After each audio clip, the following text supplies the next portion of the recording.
Hi there, this is Ron Rogers, and I am interviewing Dave Dacy, probably one of the foremost experts about Stearman biplanes in the country. He and Phil run the Dacy Airport just up the road from me, and he has rebuilt many Stearman aircraft and is quite the country's expert on these aircraft. And he gives us a little tour out at the Antique Aircraft Association fly-in this year in August of 2024 out at Blakesburg, Iowa. This is Dave Dacy at the Antique Airfield fly-in, annual fly-in, and he's going to give us a tour of the Stearmans. Sounds like a great idea. What we're looking at right now is we're looking at a Stearman, World War II N2S3 Stearman, painted in a recall. That airplane, if it's flying, that meant everybody else at the base had to land. And that was before any avionics or radios in these airplanes. None of these Stearmans had radios, so that when you saw that airplane flying, that meant land. Okay. Weather coming or something, you know. All right. I think I was told that there's two of them. One of them, I guess they lost the other one. I don't know whether it's down for maintenance or whatever. But there's only one painted this way now.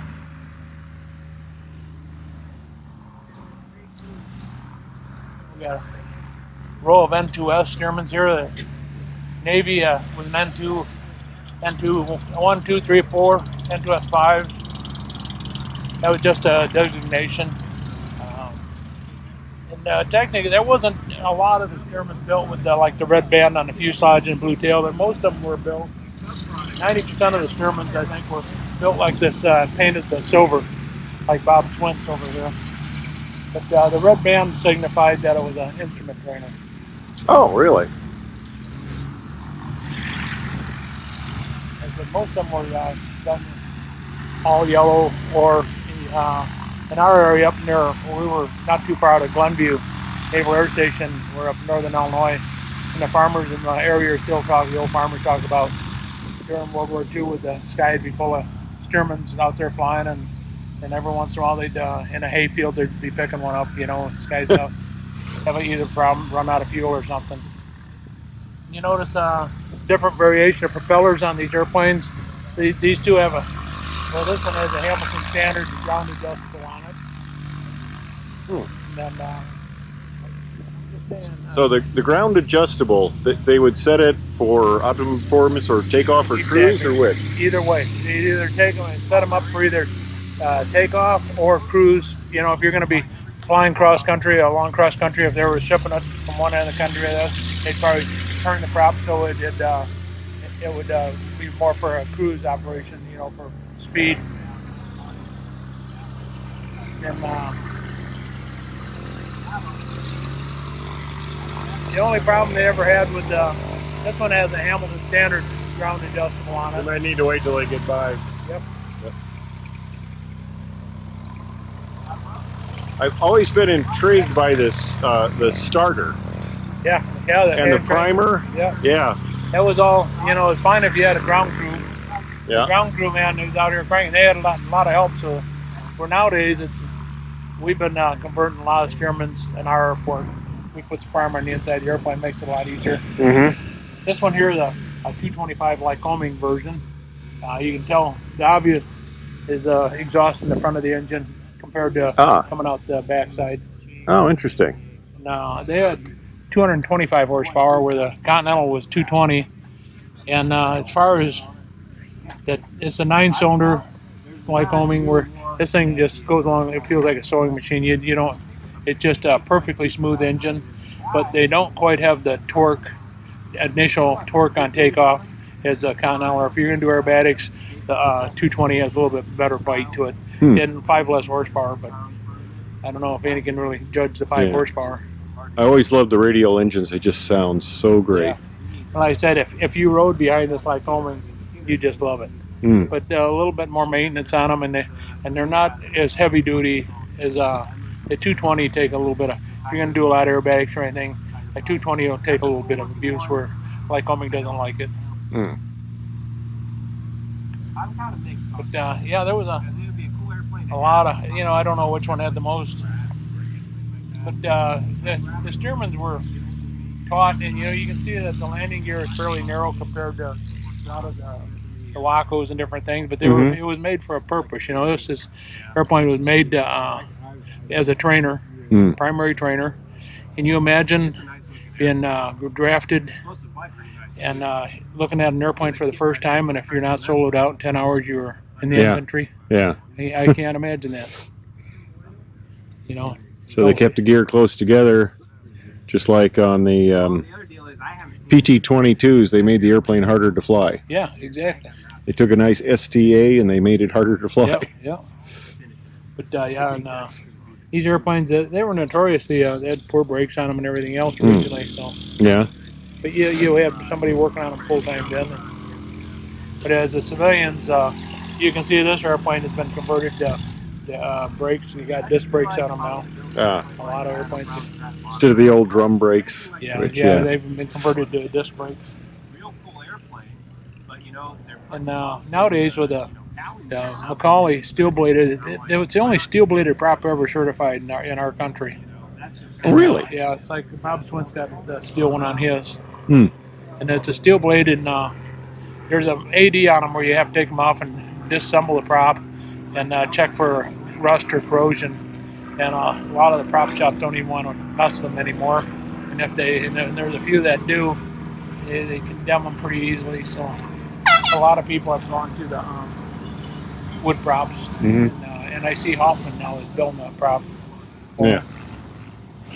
And the different characteristics of a wood prop from a steel prop? Yeah, you just don't have the momentum. The prop doesn't have the steel or the aluminum. Even the aluminum would perform better than the steel. Or I'd say the other way around. The steel props perform a little bit better than the ham standard even. Ham standard, you got to be careful if it's ever been damaged. Back years ago, if you'd done a prop, they'd prop shop would straighten them for them. Nowadays, you got to be pretty careful. There's a range on the Macaulay prop for you don't operate them between 1500 and 1650. There's a harmonic range there where they don't want you running it. You can feel a little roughness in that area. Interesting. Interaction between the prop and the cylinders and the whole system. Exactly. Yeah. Now, this is it's flown solo from the front seat. Solo from the rear seat. From the rear seat. Yes. Okay. Yeah. And if they did put a person on, they required baggage, sandbags in the back seat. Okay. Airplane, it's a lot better visibility and a lot better feel of the airplane from the back seat. Really? Yeah, back seat's a lot nicer. Except for taxiing, though. Yeah, taxiing's better too. You can see better out of the back seat. Really? Okay.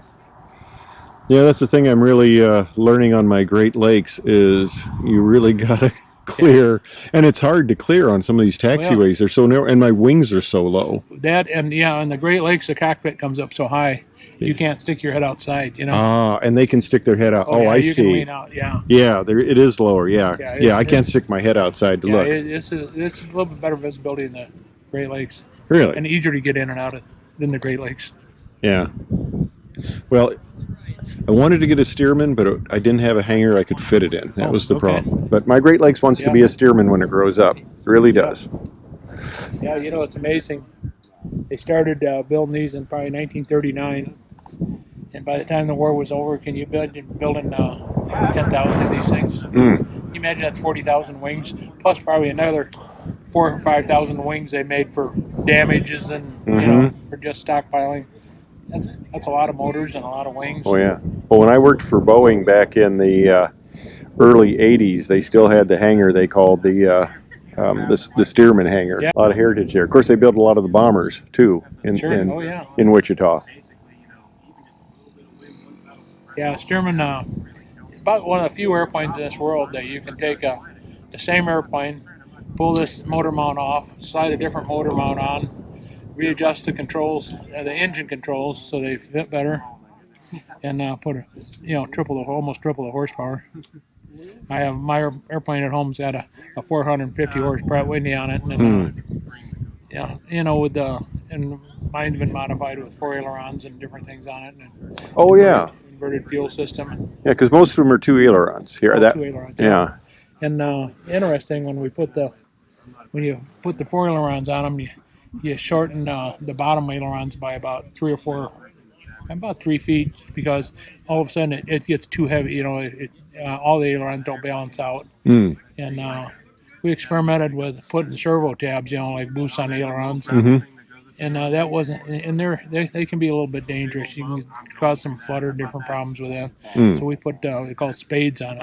Oh, yeah. Mine. So man, it makes the airplane fun. It loosens the load. And the more you push, the lighter it gets. Oh, really?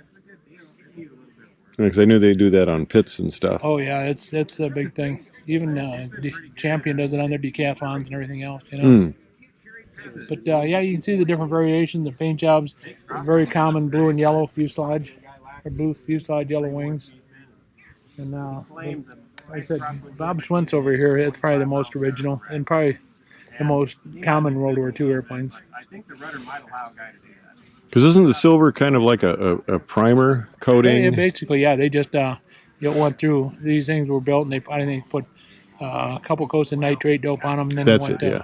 then butyrate, and with a silver pigment in them so the sun rays didn't rot it out real quick.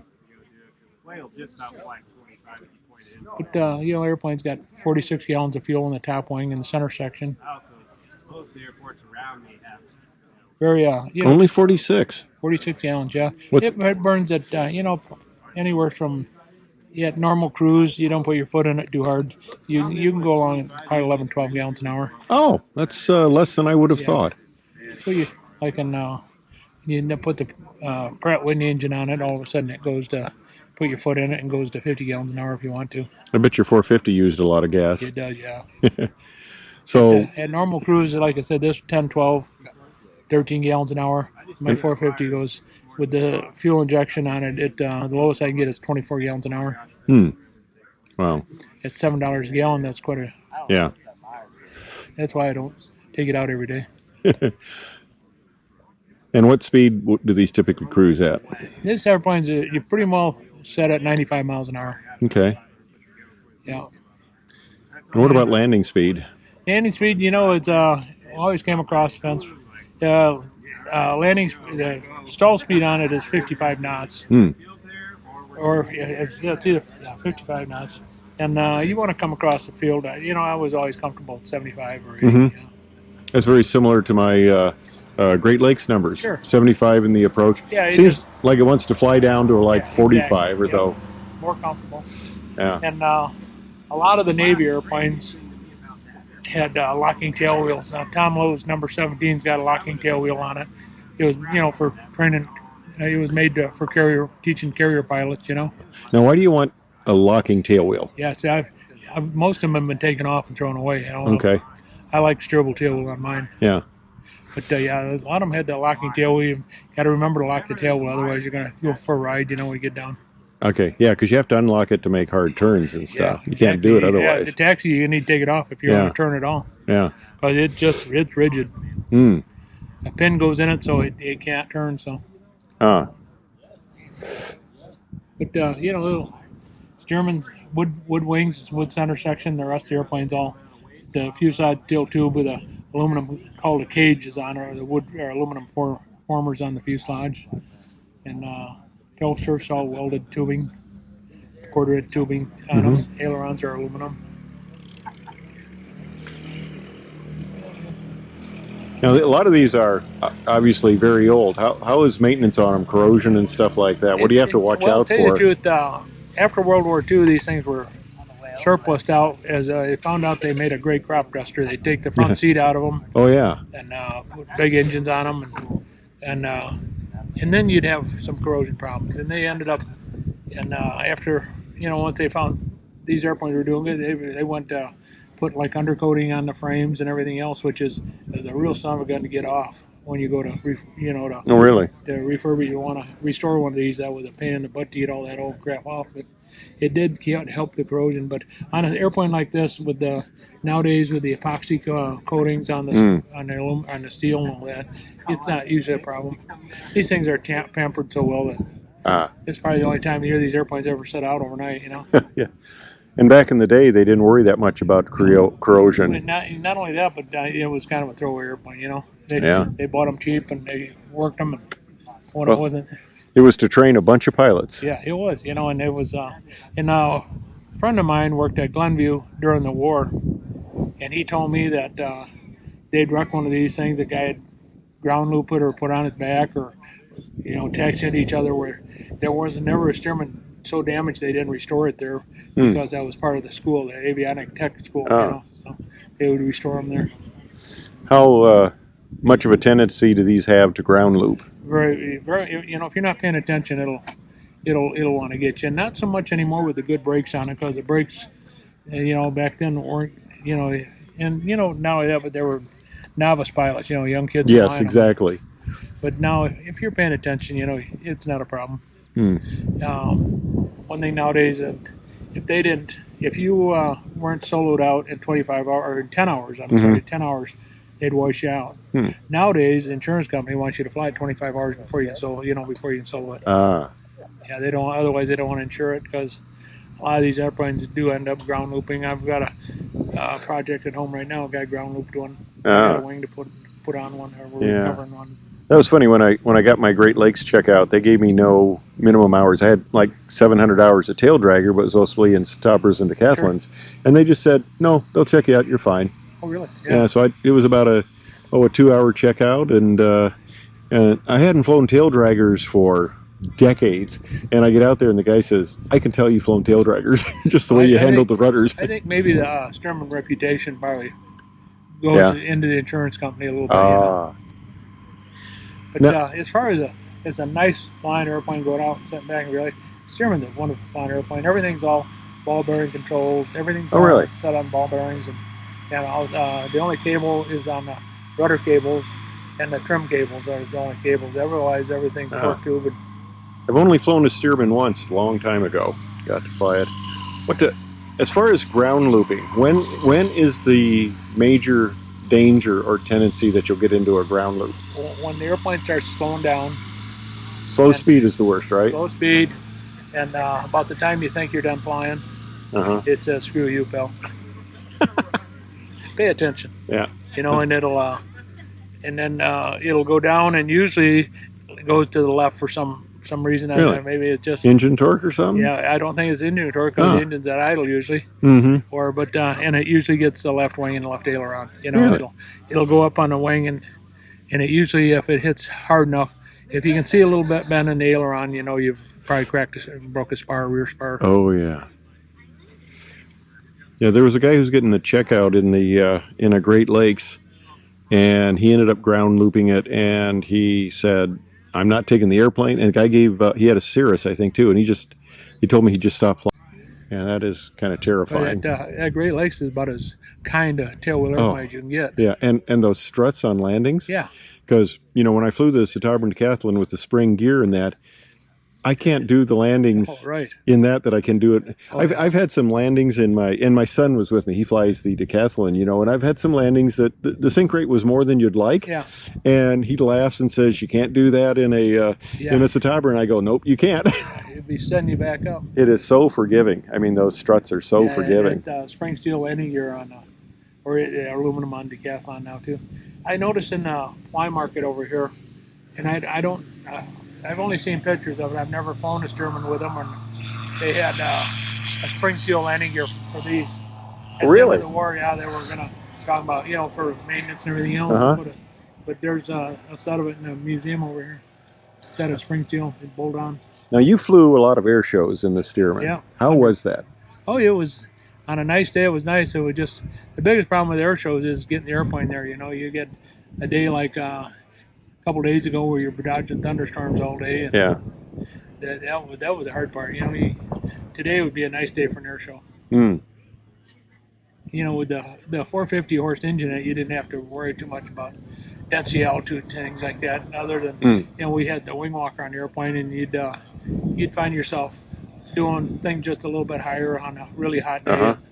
And when you're watching with the engine, the big engine, and it's cowled fairly tight. You had to be watching the temperatures, the engine temperatures, because it'd like to get really hot. How was it flying with the wing walker as far as drag and The airplane didn't like it. yeah? It in fact we set a record once, and we had my one wing walker on one side and his dad on the other, and then his son on top. We had 3 wing walkers on at one Oh my time, gosh! and it was kind of it was Johnny Cajun's kind of his final wing walking days. He's retired. He was retiring, and they asked if we could do that, and so he had Johnny was on the right side or the left side. No, yeah, whichever. And his son was on the other side, and his grandson on center section. So we had Oh really? a 4-passenger Stearman. I don't think that's ever happened again. Yeah. And we did it 2 days at an air show on a weekend. That was enough of that, and I never wanted to do it again either. It was just, the airplane. The problem is that everything's working good, things are fine, but if something goes wrong a little bit, if whatever, things go to hell pretty quick. But it was one of those stunts you do, and Yeah. you don't want to do it every day. Yeah. But Susan, your sister, still flies Yeah, she a lot. flies a Big Red. Yep. Yeah. Flying that a lot. Yeah, she has a lot of fun with it. In fact, Big Red one time, we did an air show here years ago in the 70s, and Big Red took off going south, and right about straight over here, Bob Ewer was flying at the time. He a great air show pilot, good friend of ours, and he wasn't as high as the trees, and way lower than the trees. He rolled it upside down and climbed out inverted. With the wing walker. No, he didn't have. Oh, one. okay, Yeah, okay. yeah, but he just that airplane of hers he really built up a nice airplane there. But we ended up restoring that a couple years ago. We did all that. But it's amazing with a few little modifications to the wings and tail surfaces. It's basically a stock. Everything else, the wings, all the fittings, everything are all the same. You put that big engine on it and put a different motor mount, of course. Mm-hmm. But all of a sudden it takes this airplane, which is, climbs at probably 600-700 feet a minute, 800 feet a minute. You take one and all of a sudden it goes 2,000 feet a minute, and you feel like you're flying a fighter jet, Yeah. By the time you're full power in that thing, you're 100 feet in the air with a 450 of it. Yeah. Yeah, Dwayne Cole lost his son with an engine mount that failed, right? The problem with that was, and Bill Adams had the same thing, and Rod Jocelyn back in the 50s and 60s, them guys were taking those. I talked to Marion Cole about it. Marion Cole was a good friend, and he had the airplane he sold to Bill Adams, which one he got killed in. He told me on a half-mile runway, he could get that thing holding it down. He could get it 180 miles an hour, pull it up vertical, do a triple snap roll. And the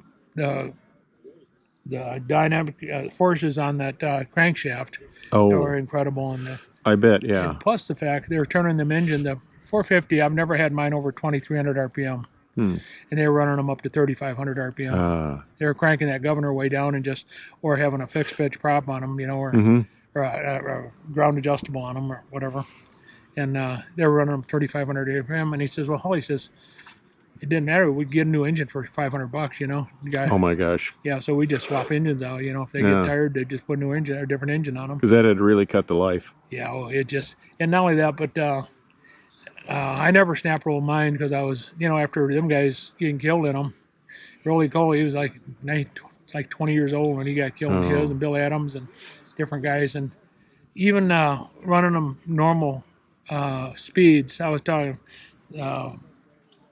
pizza people, they had a squadron of 450 Stearmans, Red Baron Pizza, and one summer they were doing a snap roll with theirs every weekend, part of the act, doing a snap roll or two in it, and they found that winter when they made them, they found 2 of them had cracked crankshafts. The dynamics, you're such a twist on that big prop, it was just hard on the crankshaft. And can you imagine doing that when the engine's 1,000 RPMs over runway? Oh yeah. Yeah, so I never did that, and you don't need to with that big Stearman. That what we did with the wing walkers and everything else to go out and rescue, just trying to break it didn't make sense. What do you think of that Stearman with the jet engine? Yeah, that was a Waco. Oh, it was a Waco. That was a Waco. Yeah, Jimmy Franklin. Yeah, that was almost like a cartoon, wasn't it? Now there's a Waco. Yeah, there's a Waco. It's basically they say it's a Waco, but it's much bigger than a Waco, and it's got a 450 on it. Mm-hmm. Jack Link's had it. The sausage people, yeah, they had it, or the beef jerky people, yeah. And I've seen that quite a few times. Neat airplane, and Mm-hmm. that's another one. It looks like a cartoon, you know, that the way Yeah. that thing goes. Yeah, it's amazing. All right. But you know, like if it wasn't for the crop dusters, I don't think we'd still have as many Stearmans around as we do. You know. Oh, really? And most of these airplanes, we're doing some kind of ag work. You know. Mm-hmm. Interesting. All right. But surprisingly nice flying airplane. Well, thanks, Dave. You're welcome. I appreciate it. That's My pleasure. great.